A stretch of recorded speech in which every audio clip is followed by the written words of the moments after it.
बाबा बाबा काय ग सौ? दमलायत ना? हा, थोडं दमायला झालंय. चहा घ्या.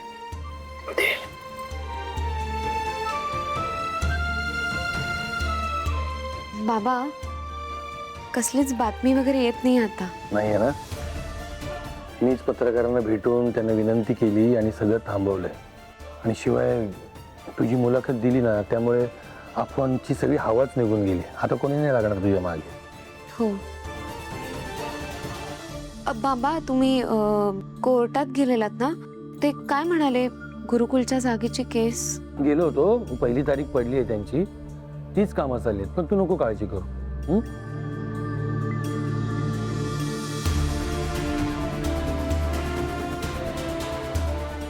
तू कसला विचार करतीस? बाबा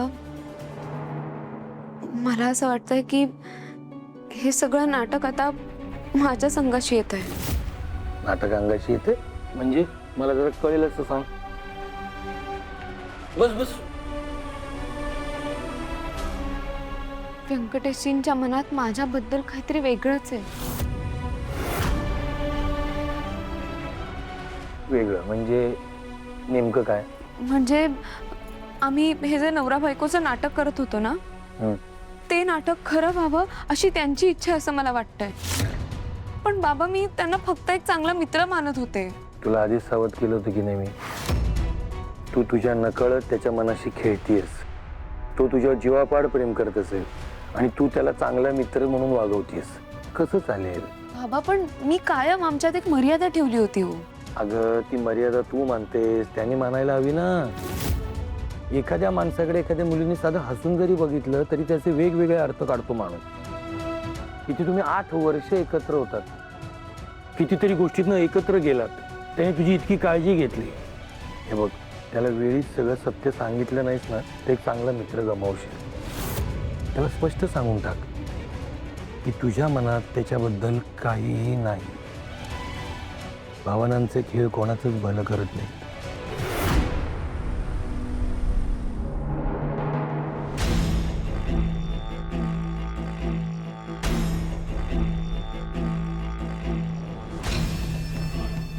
अरे तुम्हाला Monika. Oh, hi Bhairavi. How are you? जी.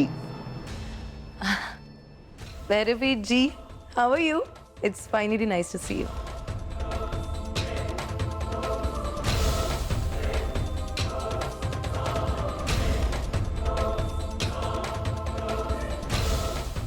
उभ्यानेच बोलणार आहेस? Have a seat. हाँ, thank you. राजकुमार ना सतत तुमच्याबद्दलच बोलत असतात. तुमचं काम, तुमचं टॅलेंट सगळं तुमच्याबद्दल सुरू असतं. इतकं कौतुक आहे यांना तुमचं म्हणून सांगते. कौतुक की भीती? एनिवे, नाही हा मोनिका. मोनिका मोनिका. मला सांग मोनिका, राजकुमारशी का लग्न केलंस तू? हो, असा कसा प्रश्न आहे हा? मी यांच्यावर खूप प्रेम करते मनापासून, म्हणून केलं लग्न. इतकं की त्याची दुसरी बायको व्हायला तयार झालीस? तेही त्याची पहिली बायको घरात असताना? नाही, तू इतकी मॉडर्न आहेस, वेल एज्युकेटेड आहेस असं वाटतंय. But you are quite a old school. हा, ते कसं आहे ना भैरवी जी, प्रेमात माणूस आंधळा असतो, त्याला काहीच दिसत नाही. आणि एकदा प्रेमात आंधळं झालं की मग कसलं आलं एज्युकेशन आणि मॉडर्ननेस वगैरे, सगळं युजलेस असतं नंतर. युजलेस म्हणजे असतं असं काही काहींच्या बाबतीत, पण तुझ्या बाबतीत नाही वाटत तसं. म्हणजे तुझं प्रेम आंधळं नाही वाटत, तुला सगळं नीट दिसतंय. म्हणूनच राजकुमारशी लग्न केलंस ना? Kidding. By the way, Monica. मोनिकाच. मोनिका. मोनिका, तुझे लाईफमध्ये काही ड्रीम्स असतील ना, काही ॲम्बिशन असेल?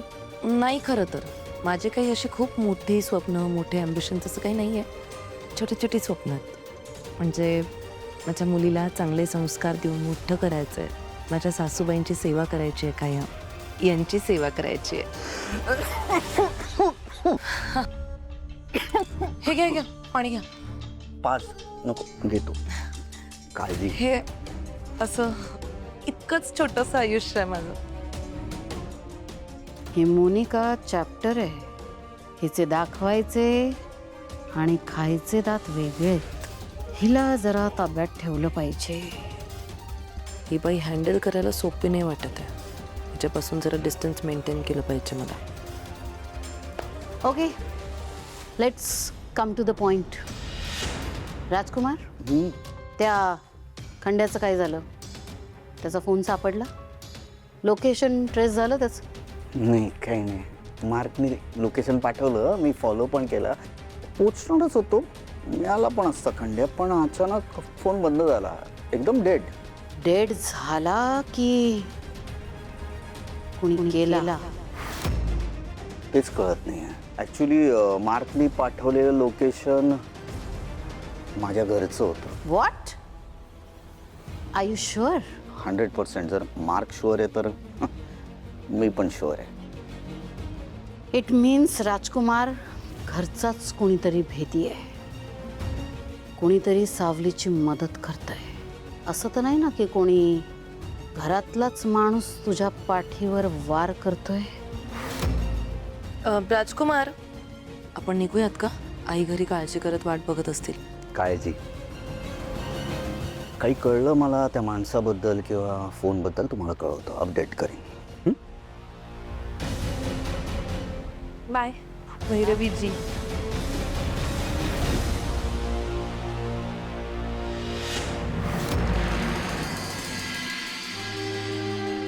सारंग येऊ? हा ये ना ग. हा घे फोन. ओवीच्या बॅगेत होता, तिनेच तुला द्यायला सांगितलंय. काय चाललंय कारटीचं?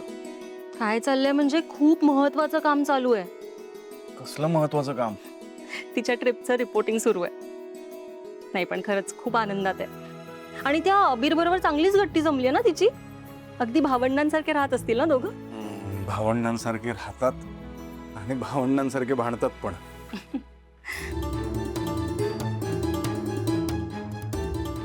सारंग, एक महत्वाची गोष्ट सांगायची होती. सांग. आईने मला सावलीच्या घरी पाठवलं होतं तिला भेटायला. कशासाठी? तिचं खरंच दुसरं लग्न झालंय का नाही ते बघायला. आता हे बोललो होतो ना मी आईला. विश्वास नाही का माझ्यावर? विश्वास तर माझाही बसला नाहीये.